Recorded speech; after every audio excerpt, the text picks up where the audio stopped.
I just figure that a senior executive at a bank isn't going to appreciate if I invade their inbox with a cold, hey, come hire my agency type of thing. 100%.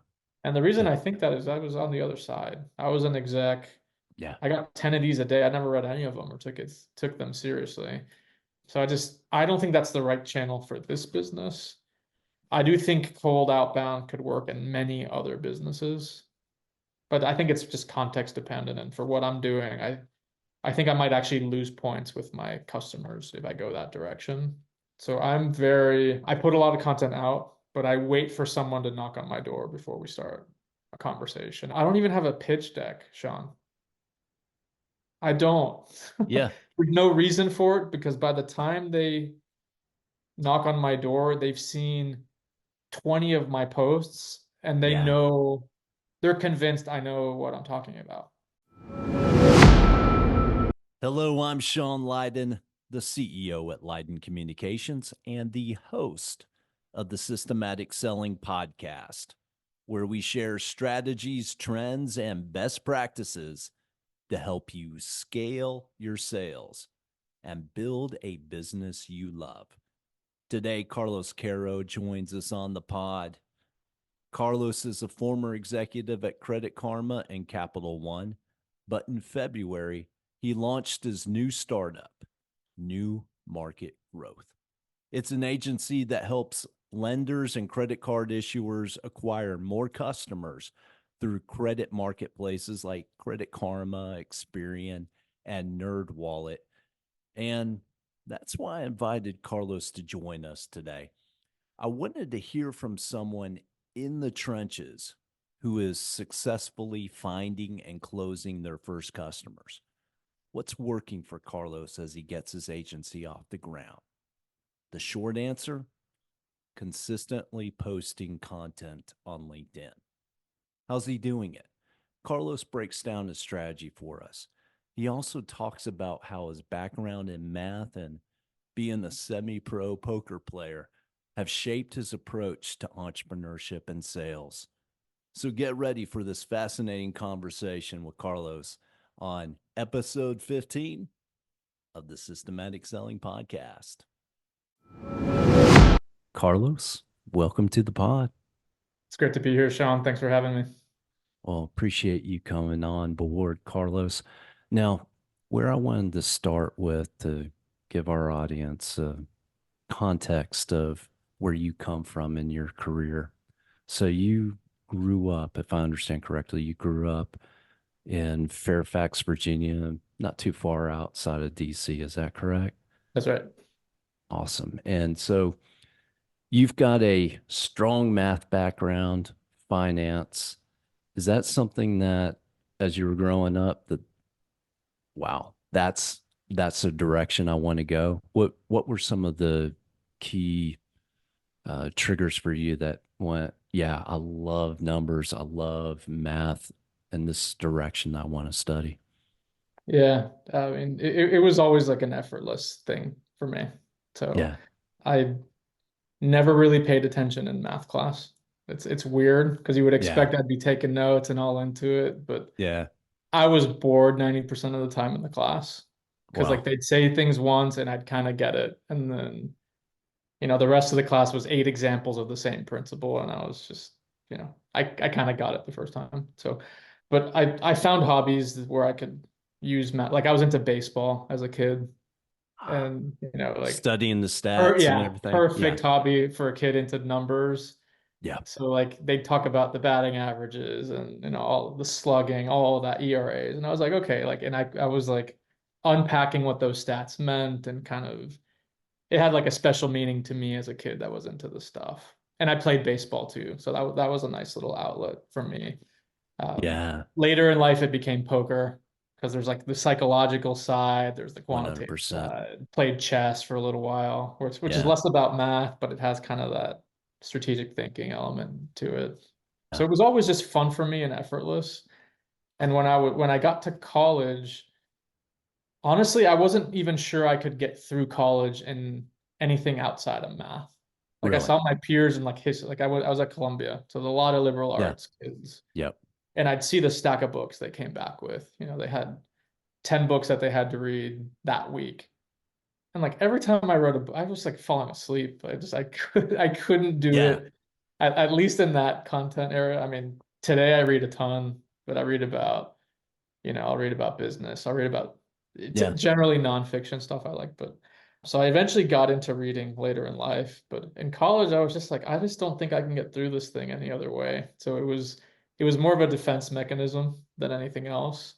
And then throughout my career, I tapped back into my writing and some of the other skill sets that I've actually had all the way through. I just didn't recognize them until later. Let me hit the pause button real Yeah. quick because, you know, later in your career, you got into sales and business development. And when most people think of folks being in sales, having a strong math background is not one of the key traits. They're normally looking at people, normally sales reps, the conventional wisdom is that you have a humanities background, Mhm. you're huge on communication. In some cases, it's, you tend to be extroverted, which is not the case for me. I'm Yeah. an introvert. Yeah. But the so how did you see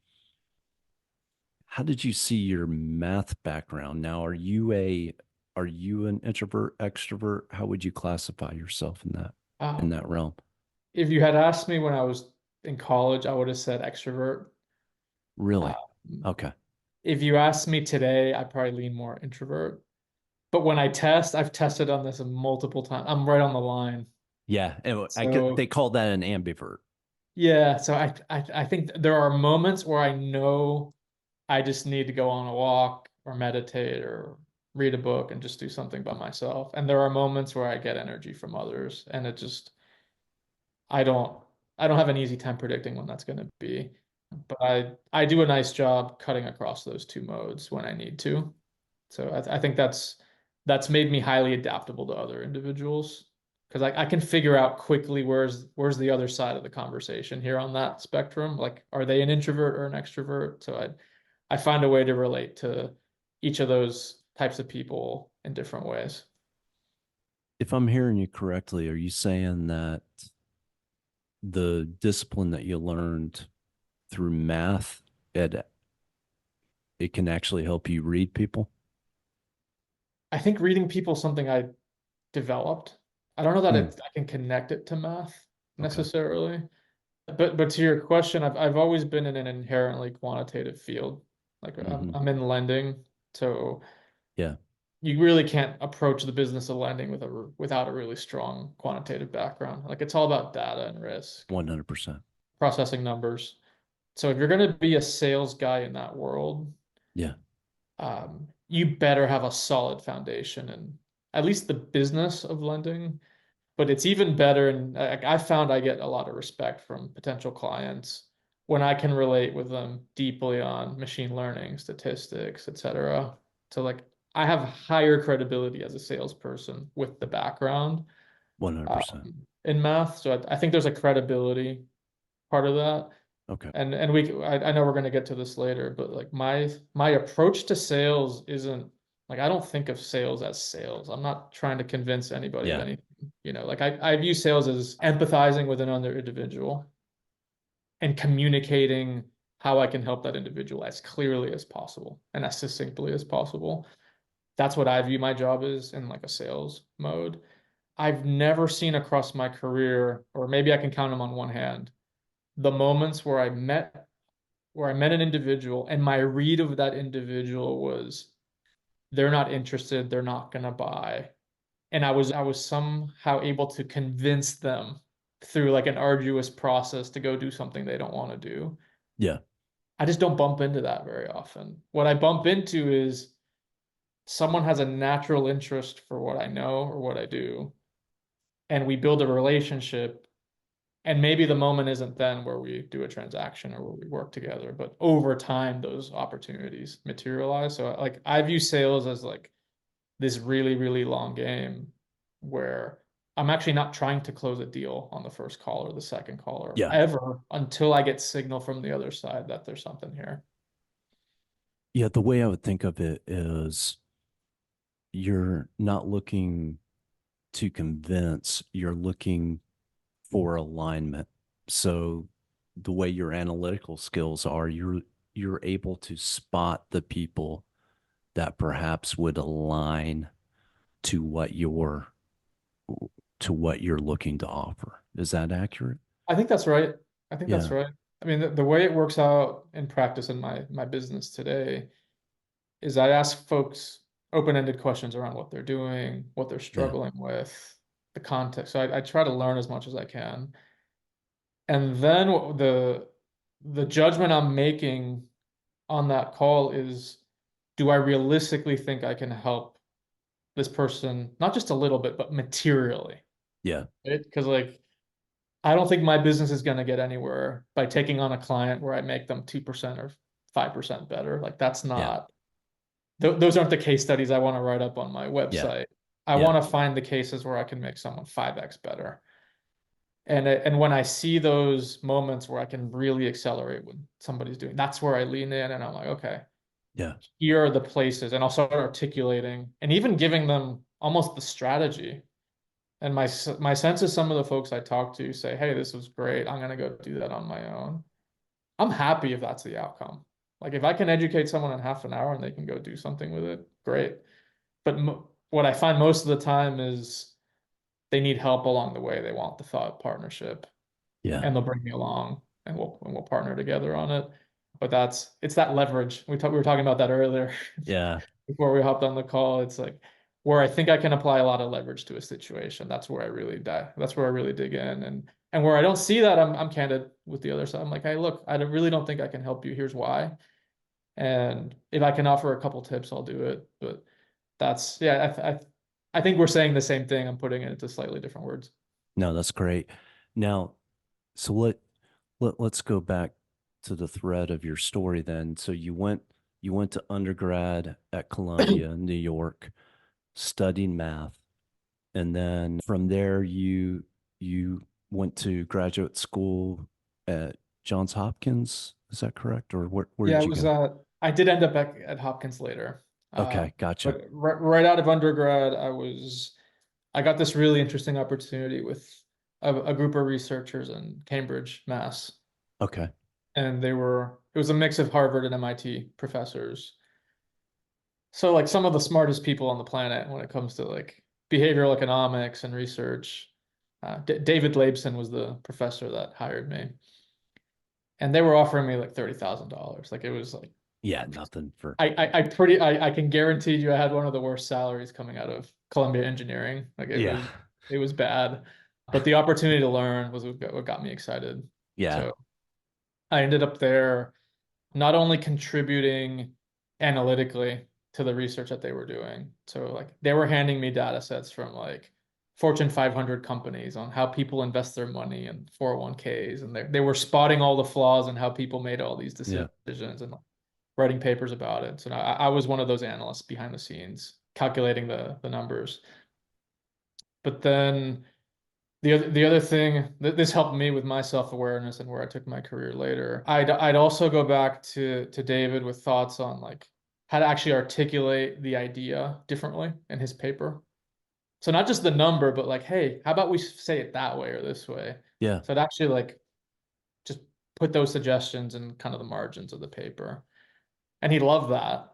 And then he ended up getting some of his research buddies in other institutions to call me, and I was kind of, playing editor for them. So Yeah. that's I started building my writing chops in that role. And then later at Capital One, I built my brand as an analyst around the guy who could not only do the numbers, but who could communicate it well to the executives. Yeah. So other people helped me see that dimension on the communication side. But yeah, that's where I started, was in Cambridge, Mass, academic research, and then all the folks I was working with ended up in these top econ programs. Right.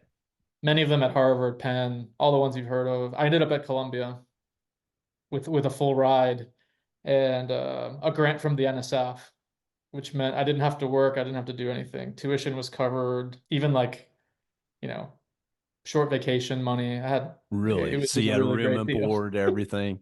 Yeah, it was Thank a really, God. really nice setup. Yeah. And then a year into it, I just decided this isn't for me, and I took a hard, sharp turn to another direction. But that, yeah, that's Okay. where it started.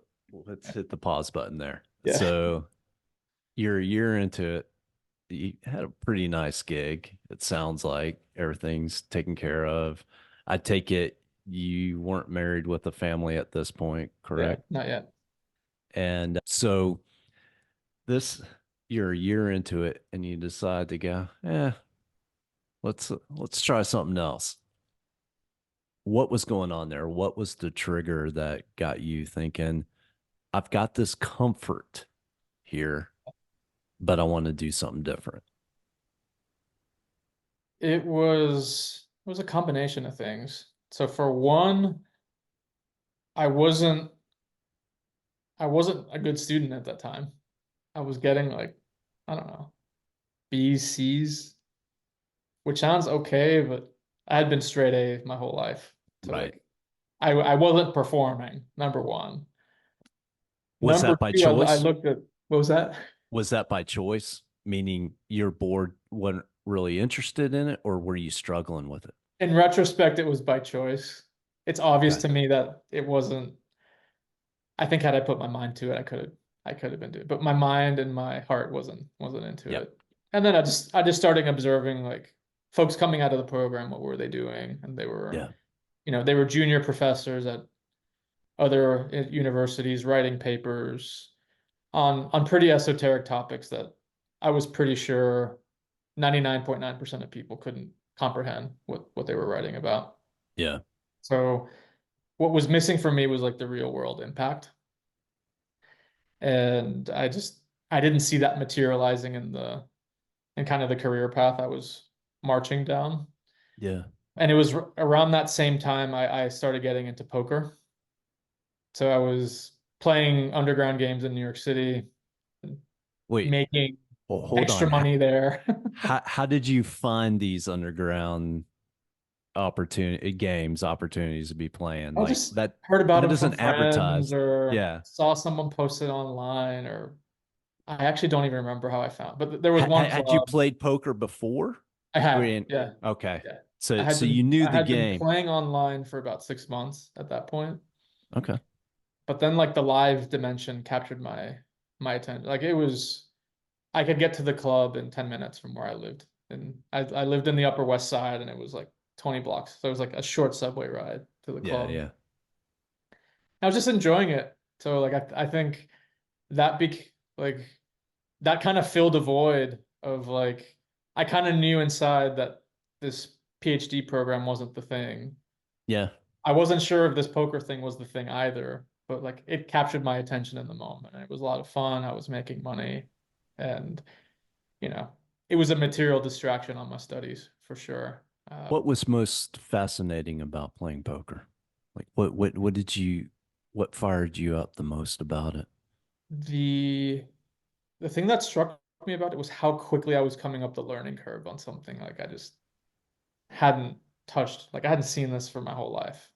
And Yeah. the year prior, I had started playing games and again with like the folks in Cambridge, Yeah. the economics folks, they had their weekly game, very friendly for $20. So I started kind of learning the mechanics there. And then I read a book about it, and one book turned to two. Before you knew it, I'd gone through like 20, 30 books on the topic. Wow. And it was just working. Like I was making, $50 an hour just playing poker and having a good time. Were you playing 5 days a week, 6, 7 days? How often were you No, playing? maybe 2 days, something like that. Yeah. Yeah. I tend to go on the weekends. You Yeah. know, that's when like that's when I found people with day jobs would go and just want to have a little fun and donate some But money to the game. but Yeah. did you even have a day job or No, I was on the grant. I was on the grant as a oh, so student. you're still on the grant, but I was still on the you got out of the grant, so program. that meant I had a little bit of money, Uh-huh. like a little bit of capital to play with. Yeah. Not a ton. I had to be pretty careful with how I how I deployed it. So I played in games that were anywhere from $300 to $500 buy-in. Nothing Yeah. huge. But if I had a bad day, it would sting. As a Yeah. student, you don't really have that much extra money. So, that taught me around like how to manage a bankroll and taught me like the swings and up and downs and the variance and like how to think about that. So there was a lot of connectivity to like math and stats in that phase of my life. I'm curious about the connectivity between that and sales and being a founder, because there are a couple things I picked up on as you were talking. One is you became a student of the game or student of the Mhm. craft, Yep. which is huge in any endeavor. And then I imagine when you're playing in poker, you have to have both an analytical mind in terms of probabilities and then also a mind to be able to read people and determine how other people are going to respond. Is that is that an accurate assessment? And how would you make the connection of things that perhaps influenced you during that year of playing Yeah. poker to what you're doing now? There's a lot of like I'm actually working on a book on this topic. So Are you really? yeah, yeah. So I could Love talk it. for hours on it, but I I'll give can't you wait some for ideas. that. And by the way, I still play. So poker is like that. It got started then, but I these days I play maybe once a month. I Yeah, don't play a lot, but I enjoy it, and it's still like this little extra source of income for me. that's great. It's money I use to go out to dinner, and so like it's nothing like I don't depend on it, but Yeah. I still find myself winning. And look, I think the early insights for me was I had always relied on like external validation.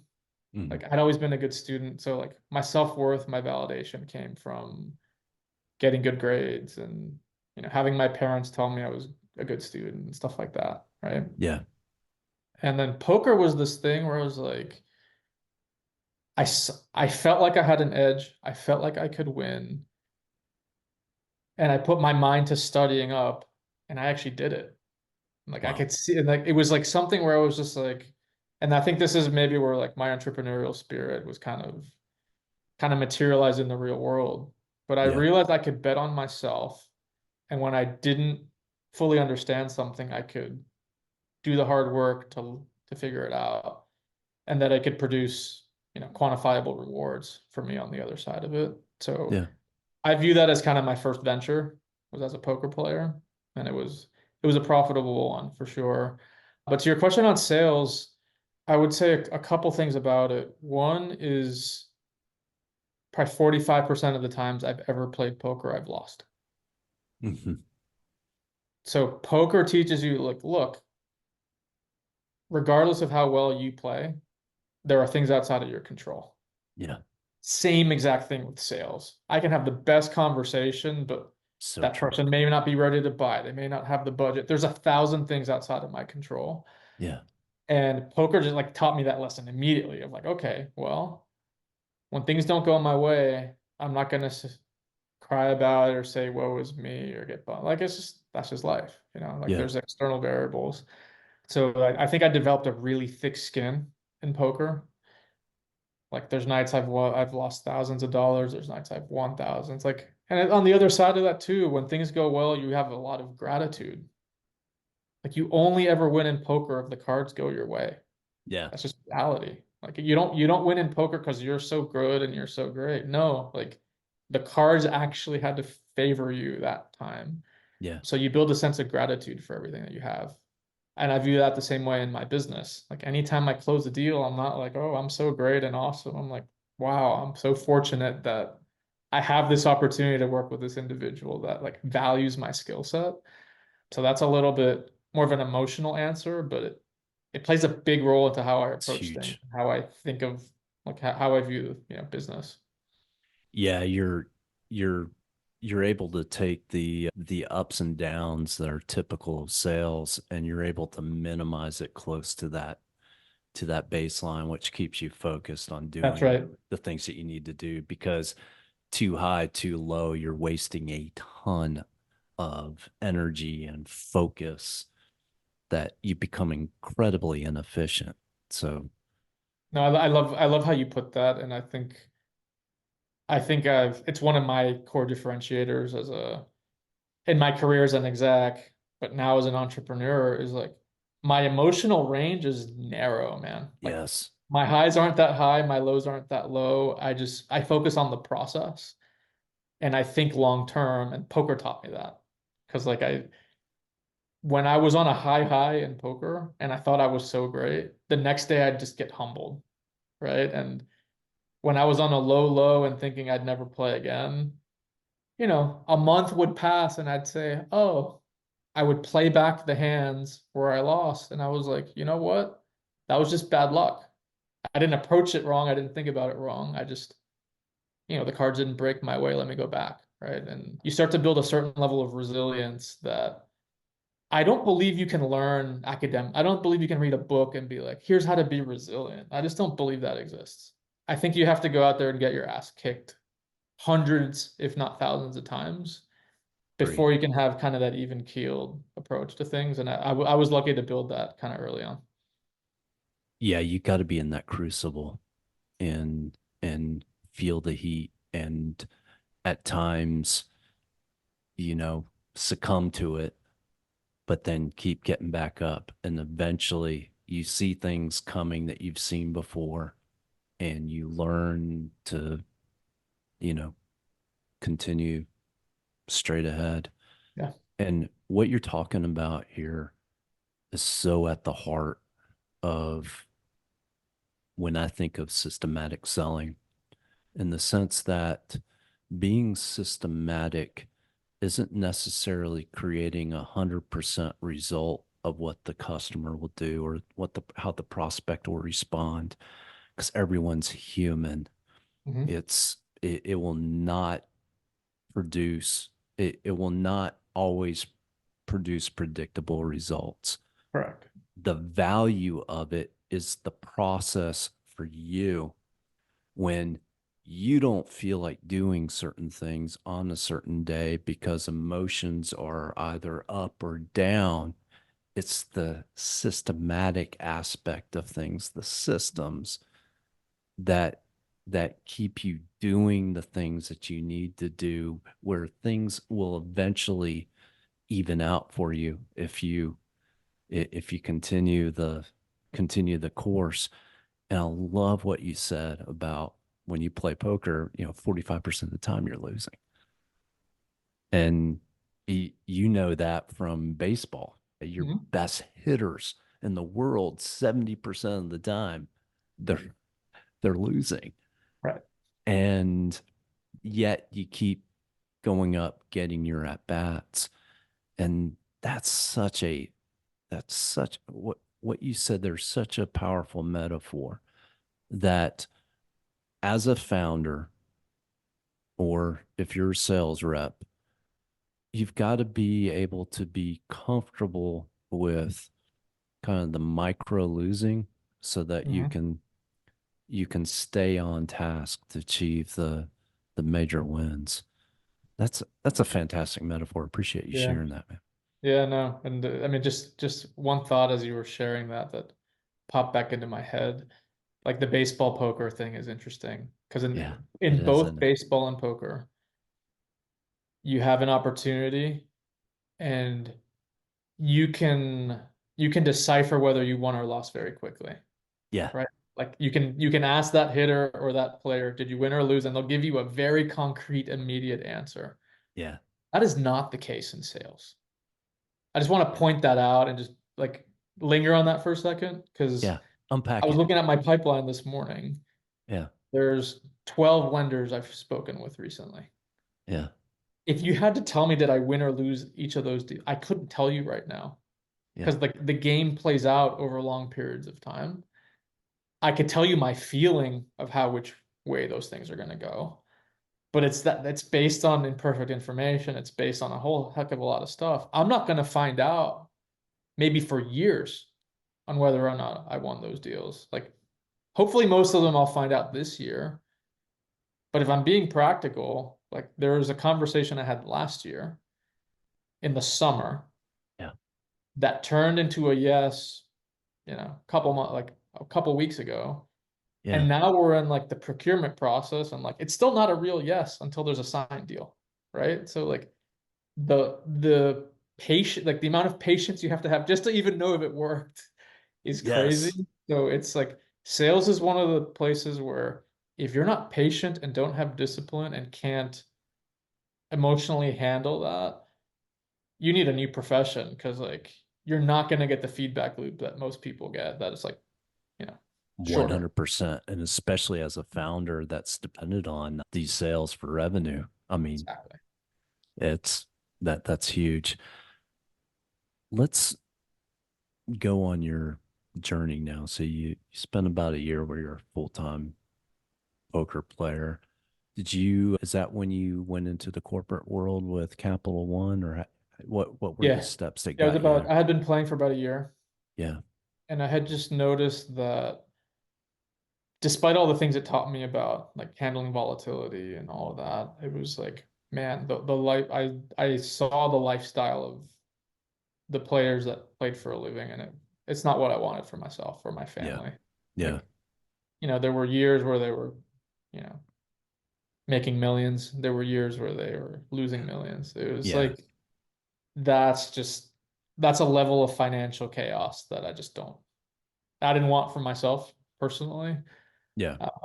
So I kind of looked at it and said, okay, I think I'll end up enjoying this game playing for a very long time. I was convinced of that.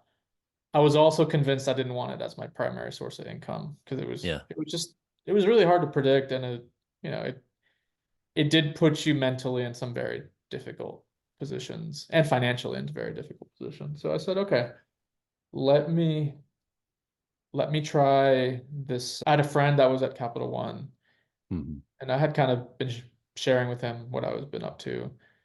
And he said, look, I think you'd love it here. Like we solve problems, it's real world, it's practical. Yeah. Like your background in econ and math, I think would be great. Why don't you interview? So he set me up with a recruiter. I went through it. I got the job. And then it just things started moving from there. Yeah. It was promoted in a year. 6 months later was promoted again. A year later was promoted again. So So your initial job was as an analyst, as an correct? analyst, yeah, like I Any had the specific job. division in Capital Credit One? cards. Okay. Yeah. Yeah. Credit cards. Yeah. So crunching numbers, analyzing marketing programs for the most part. Yeah. Like, for example, if we send this piece of direct mail to these customers based on the historical performance, how much money do you think the bank will make? How much risk are we taking on? How will those revenues come in over time? It's like a bunch of modeling. Yeah. Uh, so I had a lot of fun with it, but the one of the puzzles I had early in my career was I saw myself getting promoted at a much faster rate than my peers. Yeah. And I wasn't as good of an analyst as many of them. Yeah. The best analysts weren't the ones moving up. And I don't know whether to call it imposter syndrome. There was some disconnect for me. I'm like, hey, why am I advancing versus my peers who are actually better analysts aren't? And like eventually I realized it's because like I would compare my written work with theirs. And even though they Communication. understood problems better than I did, they couldn't communicate them as clearly to executives. Yeah. So, and I'll get to this later on kind of my sales philosophy. Yeah. But just because you're an expert in something doesn't mean it's valuable to someone else. 100%. I mean, you have to be able, like the other person has to understand the thing and Yeah. actually extract value for themselves. And if you can't bridge that from wherever you're an expert, like you can't monetize it.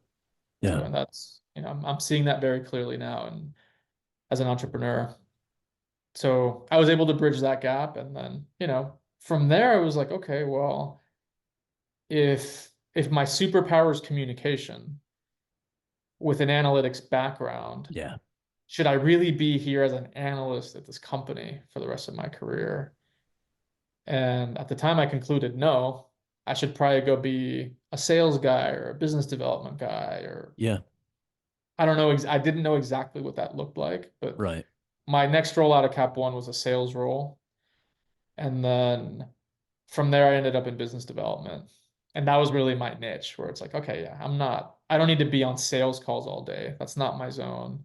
But finding value, conceiving of partnerships, that's something I'm really good at. And I've been there ever since like 2016. So like last 8 years, that's been my zone. Yeah. And real quick before we go on to your new venture, if you could delineate the difference between sales and business development, because so often folks get that mixed up, but they are Yeah. two different roles. Yeah. There's a lot of sneaky differences here with Okay. sales and BD. I'll give it my best Yeah. shot. Yeah. I don't know that this is necessarily like the universal answer, but at least in my No. context, it's Yeah.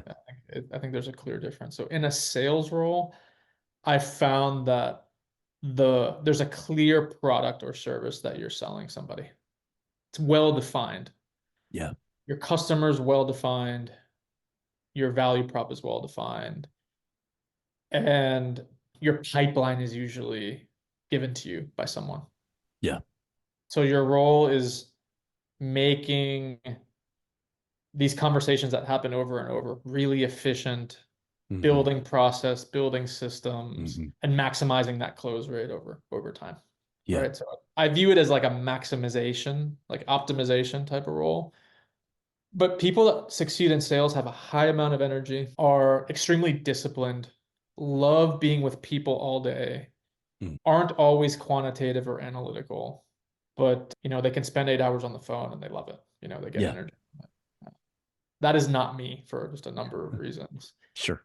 If I think BD, I've been doing business development in the context of lenders and like marketplaces. Yeah. And usually the idea is when two companies come together and they bring different assets and abilities and, whether it be data assets, product assets, audiences, Yeah. 1 + 1 = 3 when you do it right in a partnership. Yeah. So business development is there's no product list that I'm selling necessarily. I just know my company's assets extremely well, and I've researched the prospect's company's assets, and Hmm. I have a thesis that I can pull together that says, hey, when we join forces, we can build this better, bigger thing together as a joint entity versus you know, as separate entities. So there's a lot more creativity to be, Yeah. in my opinion, and there's just a lot more unknown. There's no one can give you exactly the roadmap per se. Sometimes it is clear. Like I've had roles where it's just like, okay, I need to go hunt down partners that look like Here are the this. And there's partners. cookie Yeah. cutter deal structure. So that's by yeah, I've bumped into that. That's certainly true. But the deals I've worked on that have been the most fun, that were the ones that were kind of unobvious. And then as we got into it, we kept piecing out bits and pieces that made the partnership special. So, Yeah. That makes complete sense. Now, you you had the several years in corporate sales, corporate business development as you moved up. And then just recently, you launched your own company, New Market Growth. hmm? What led you to leave what some people would say, this is dependable income, Hmm. somewhat predictable life, to becoming a founder, which, especially starting out, it's the exact opposite. Right. What was the what was the triggering point that said, you know what, I'm better off to go off on my own venture here? Yeah. I had just come off another venture, actually. So this is my second venture. Okay. My first venture like flopped flat on its face. Really? And I've written about it on LinkedIn. I'll send you some of the stuff. Yeah, please Yeah, do. I built a consumer marketplace for finding a lawyer. Uh, it's like it was like super outside my core area. Like it Which wasn't sounds like a financial great service. idea, but it, I may come back to it at some point. yeah, Uh, but I spent a year on that and I ended up shelving it. yeah. And I wanted to get back into fintech. Hmm. And at that point, I had built out a platform that's pretty well known in the industry. It's called Lightbox. It was a marketing platform that Credit Karma built. But I was the go-to-market executive that Okay. brought that to market. And when I was back on the job market, I don't know, I was under some delusion that like I'd get a lot of credit for doing that and that everyone would think I was amazing Yeah. and that I would just be handed all these offer letters. And it was like the exact opposite, Uh-huh. John. Like nobody knew who I was, nobody cared about what I did. Yeah. They were like, why should I hire you for an exec? Like, prove to me that you're good. Tell me your story. So like I went from a mindset of, oh, this is gonna be the easiest job search in the world to like, who the hell are you? Like So you literally. essentially hit a ceiling. Yeah. I was just like, Wow. oh wow, this is bad, right? So, Yeah. but then I did a little reflection on it. And I was like, okay, well, this is entirely my fault. Like the fact I don't have a good personal brand is because I haven't built it. Right. Not anybody else's fault. Like, why am I putting it on them? Of course they don't know who I am. Sure. So that was one of these really big like oh shit moments I had. How long And ago was that? that was 2 years ago. Yeah. Okay. Yeah, a little over like 2.5 years ago. So the oh shit moment was like November 2021. And then I didn't do anything about it until March the next year. But then I started writing on LinkedIn every single day. Mm. And I was like, look, if people don't know who I am and what I did, the way to change that is just to start being visible, right? To start writing about my experiences and just like Yes.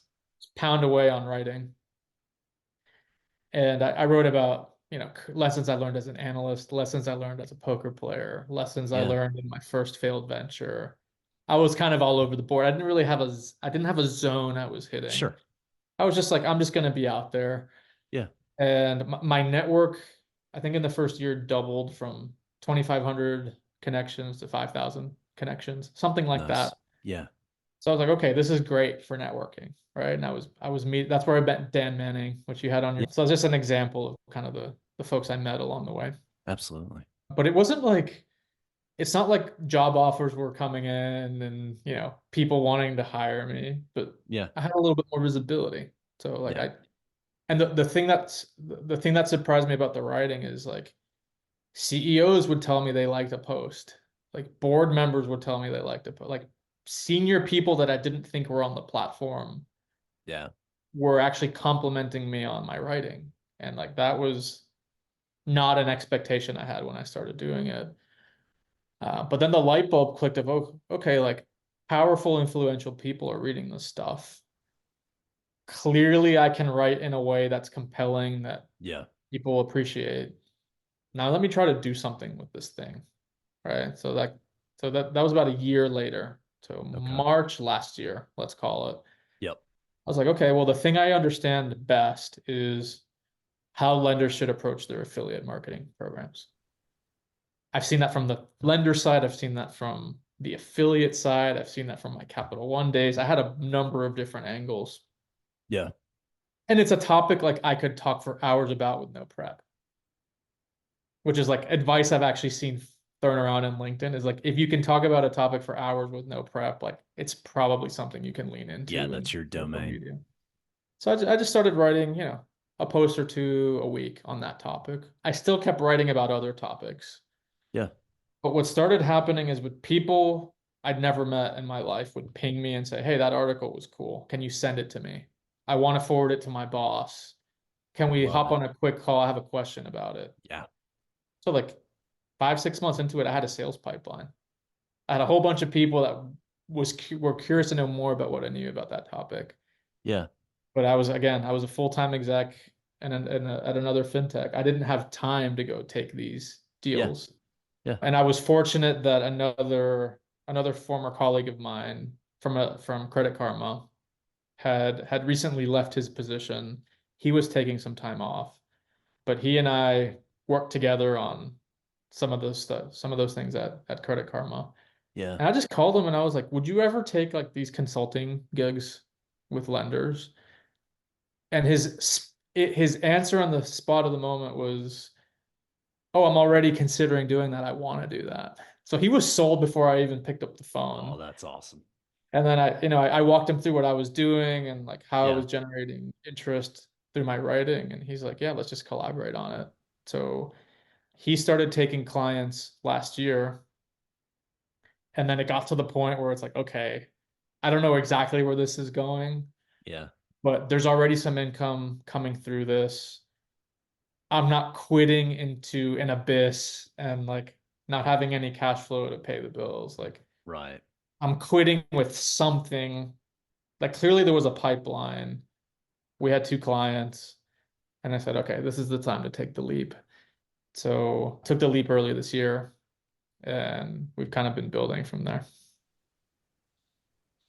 So if I heard you correctly, the key thing that has begun your pipeline has been the work you've been doing on building your personal brand on LinkedIn, 100%. sharing your expertise and so forth.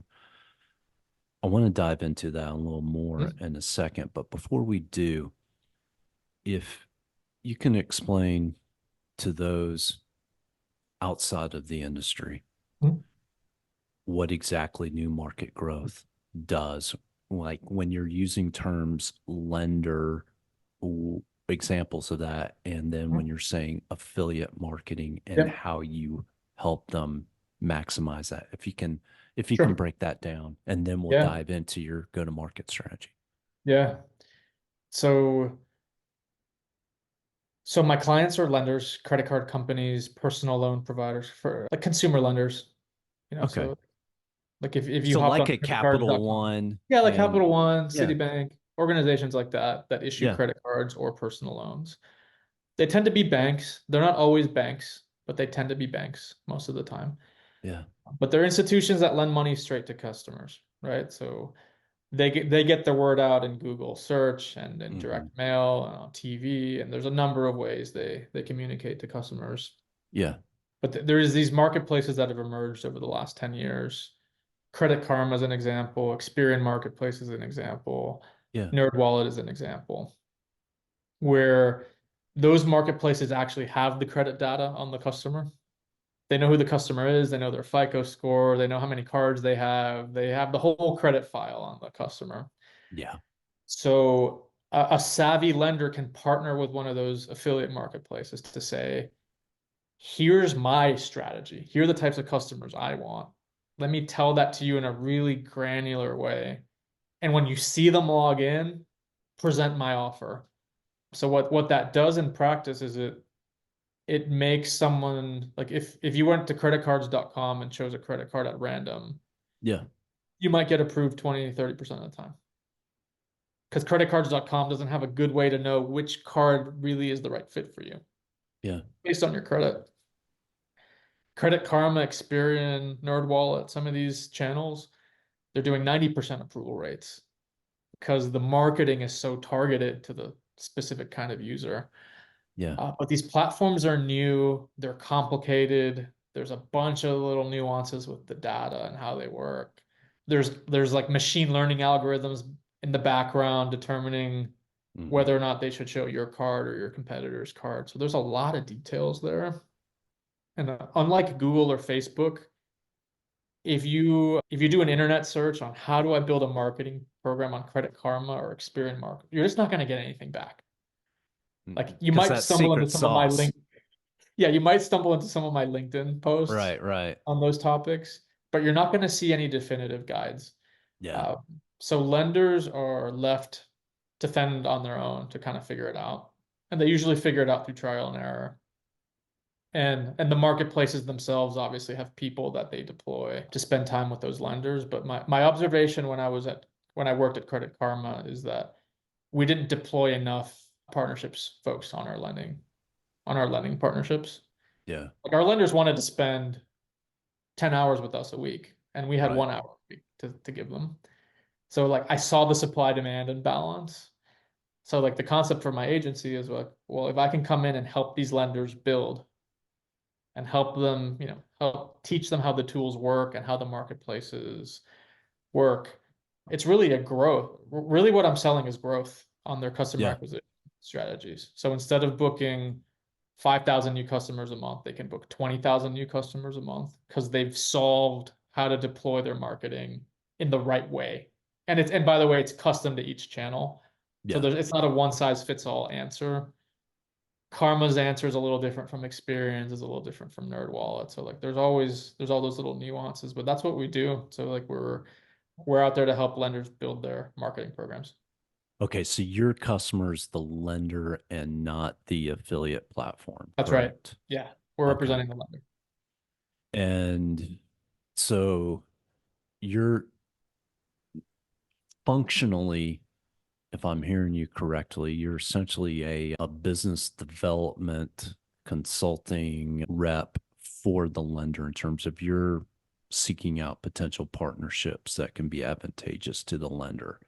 Is that That's one accurate? part of the Or business. okay, Uh, what are the the other parts? other part of the business is, and this is where my business partner's skill set comes in. Yeah, So there's the deal making side, which you just shared. yeah, Like for example, if I'm working with a new client right now that wants me to open some of the doors to those big marketplaces. And my yeah, relationships there and what I know about those channels, I think can help make that happen. yeah, But my business partner has a credit background. So he's super familiar with the credit bureaus and their data sets and how that all works. And the reason that's important is there's a translation that needs to happen from the lender's underwriting. So like how hmm, they actually make decisions to approve someone for a loan. yeah, It's all coded up in Python. It's complicated. There's machine learning models that has to get translated to these affiliate marketplaces somehow. And doing that is like an unintuitive, not straightforward. It's kind of a messy, you know, like you need data scientists and engineers to figure that out. yeah, And that my business partner is an expert in that part of it. So, so not only do we open the doors to some of those channels, but I mean, some of our clients have been in those channels for years, yeah, and they hired us to optimize what they already do by getting into the data and making their models just, 5% better. Because yeah, 5% better for them could be millions of extra customers, millions of extra dollars in revenue. So we play on the edges optimizing for some clients, and for some clients, we're actually building net new programs. So it really depends on the maturity of the client. And prior to you guys entering into this market, the burden would be exclusively on the affiliate and the lender trying to figure it out on how they can work together.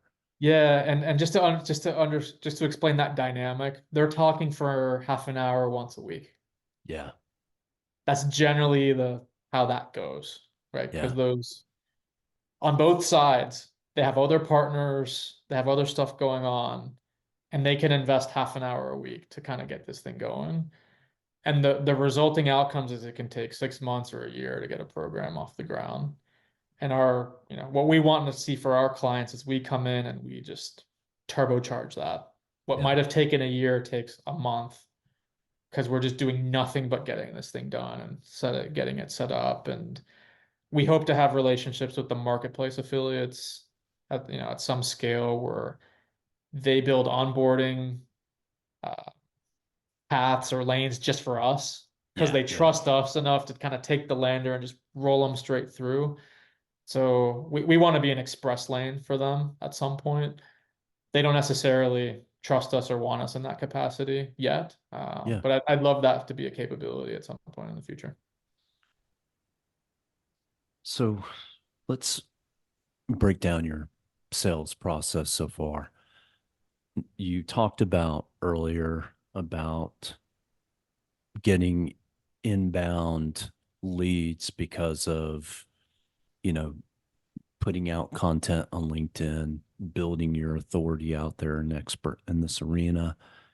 Are you doing anything else on the prospecting side of the business? Are you doing any outbound, cold outreach, and so forth?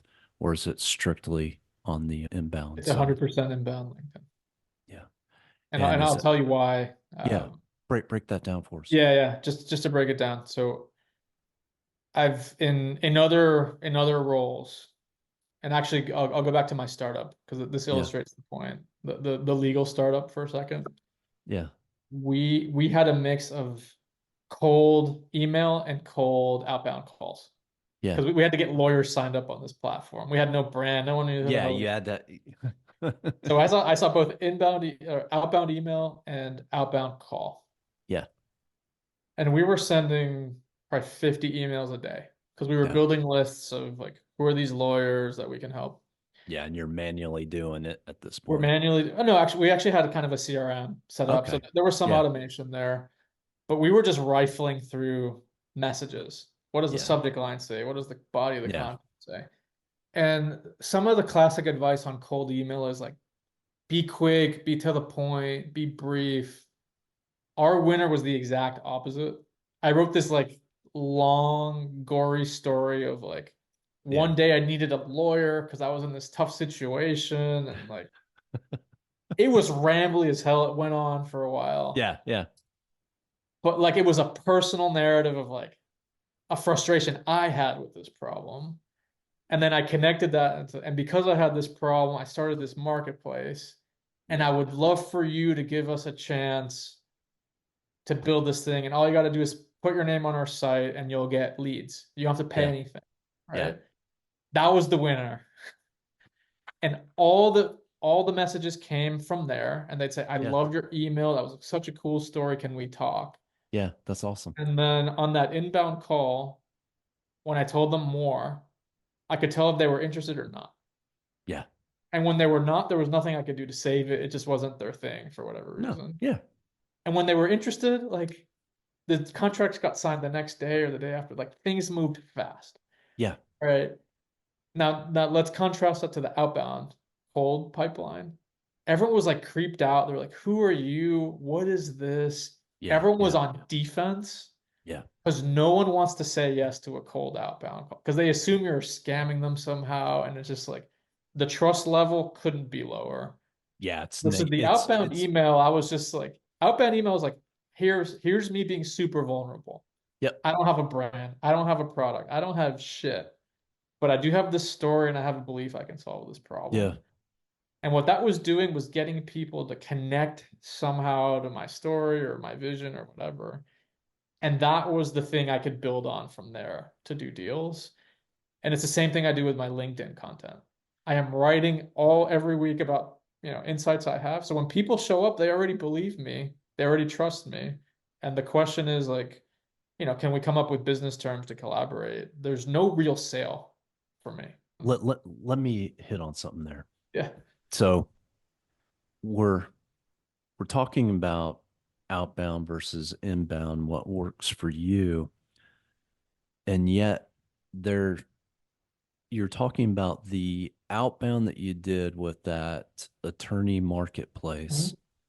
And that is outbound. You're sending it Yeah. to your list, but you're taking the same principles that you did in that outbound and you're kind of outbounding it on LinkedIn That's because it's it. being That's the thing I displayed. did. Yeah. That's the replacement. It's Yeah. being displayed to an audience. So what just clicked with me right there is LinkedIn, you don't necessarily have to think of it as a inbound machine. You're physically putting content and you are distributing that content. Yeah. It just happens to be public. Right. But you're taking that same mindset. And yeah, you're developing a relationship Yeah. with your quote unquote recipients, your audience, you're building trust. So on a trust continuum where you're talking about 0, where they don't know you, to 10, where Mhm. it's impeccable trust and they'll buy anything from you that you're willing to sell them, you're able to take them on that journey over time, but you're doing it in public on LinkedIn versus in private on email. So, are you doing exclusively LinkedIn or are you doing any type of combination, taking a similar approach that you do on LinkedIn to email? Exclusively LinkedIn right Yeah. now. There's a couple reasons for it now, and I may change my view at this Yeah. um, down the road. But there's a couple subtle things about it. So with LinkedIn, people opt in to my content. Hmm. So if you're not already connected to me, the algorithm might send something to you that I wrote because Right. you're a lender or whatever. Yeah. You might see bits and pieces of my stuff. But if you like it and you want to see more, you follow me, and now you're opting in to see more. Yeah. I really like that opt-in dimension. It's hard to do that with email. There are some ways to do it with like newsletters and stuff, but I like the opt-in 100%. side of that. The other thing I think is subtle but important is my buyers are, very senior executives at banks. Hmm. Okay. And I think, and if I compare it to lawyers, I was cold emailing lawyers that had their own practice. They weren't, you know, they didn't have the same calendars that these senior execs have at banks. Yeah. And look, but I guess where I'm driving on this is like I just figure that a senior executive at a bank isn't going to appreciate if I invade their inbox with a cold, hey, come hire my agency type of thing. 100%. And the reason Yeah. I think that is I was on the other side. I was an exec. Yeah. I got 10 of these a day. I never read any of them or took them seriously. So I don't think that's the right channel for this business. I do think cold outbound could work in many other businesses, but I think it's just context dependent. And for what I'm doing, I think I might actually lose points with my customers if I go that direction. So I put a lot of content out, but I wait for someone to knock on my door before we start a conversation. I don't even have a pitch deck, Sean. I don't. Yeah. There's no reason for it because by the time they knock on my door, they've seen 20 of my posts and Yeah. they're convinced I know what I'm talking about, right?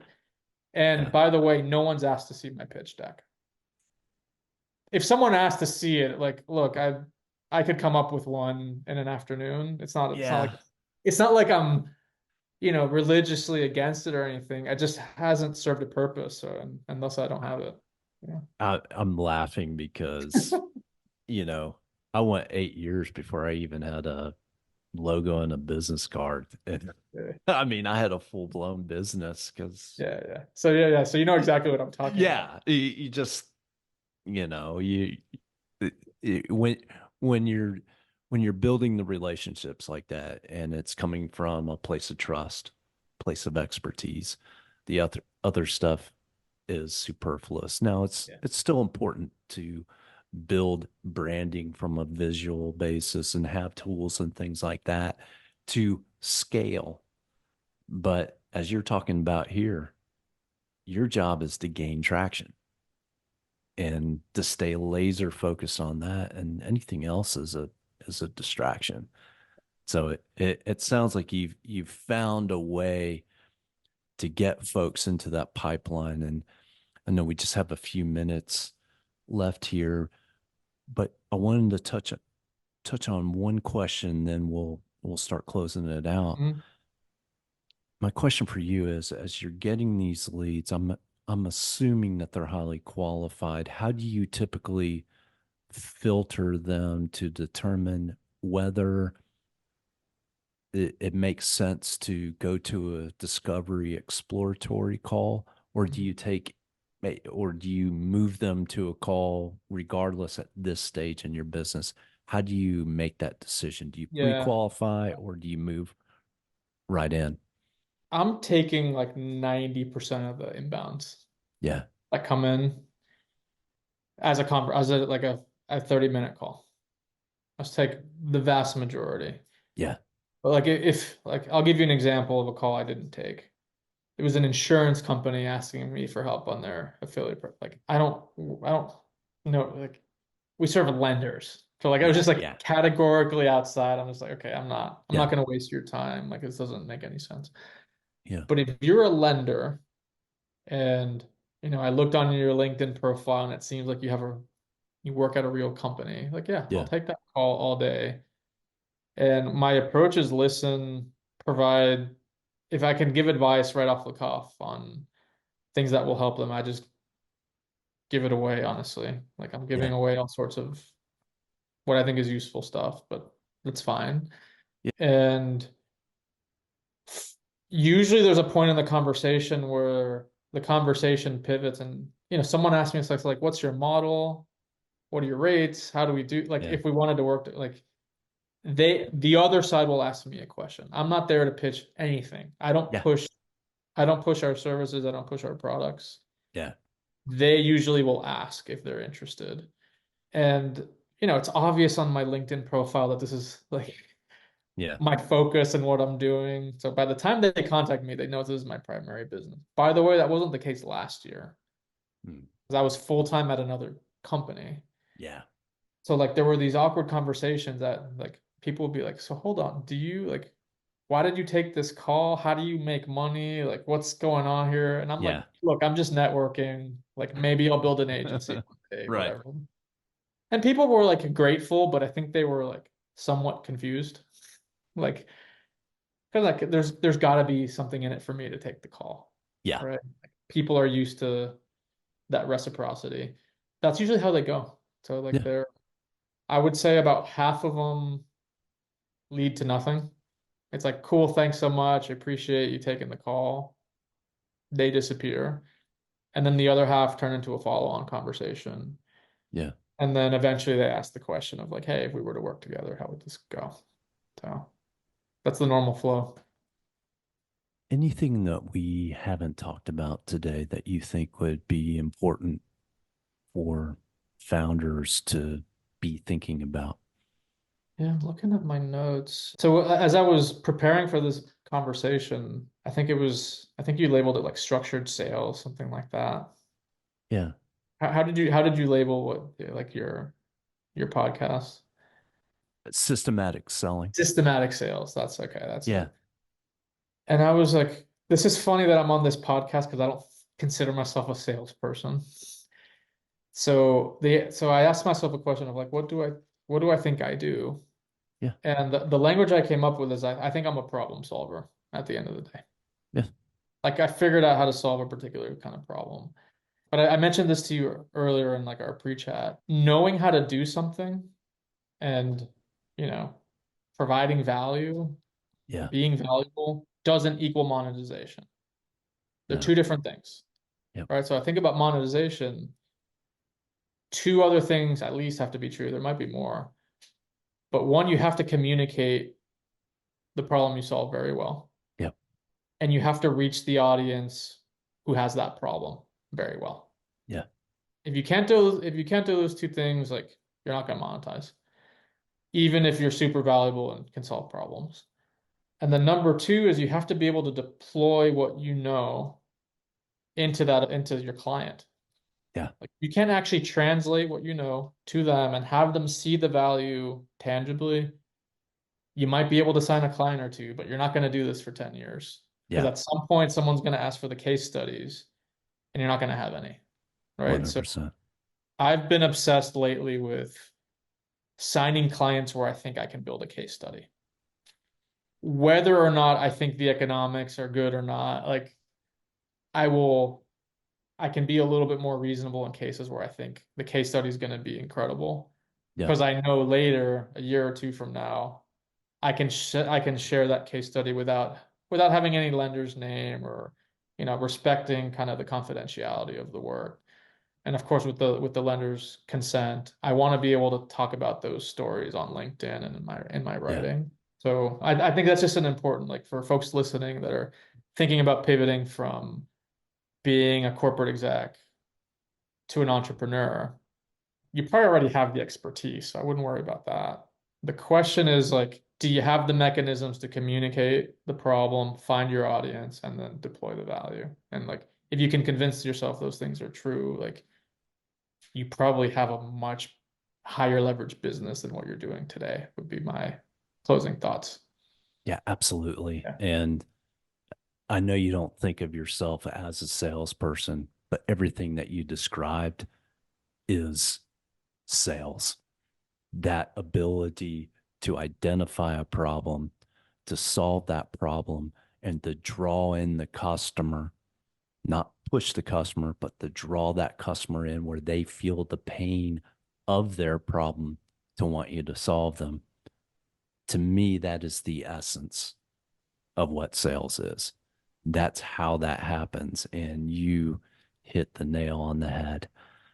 Before we go, where can folks find you beyond LinkedIn? Because of course you can go onto your profile there, but Yep.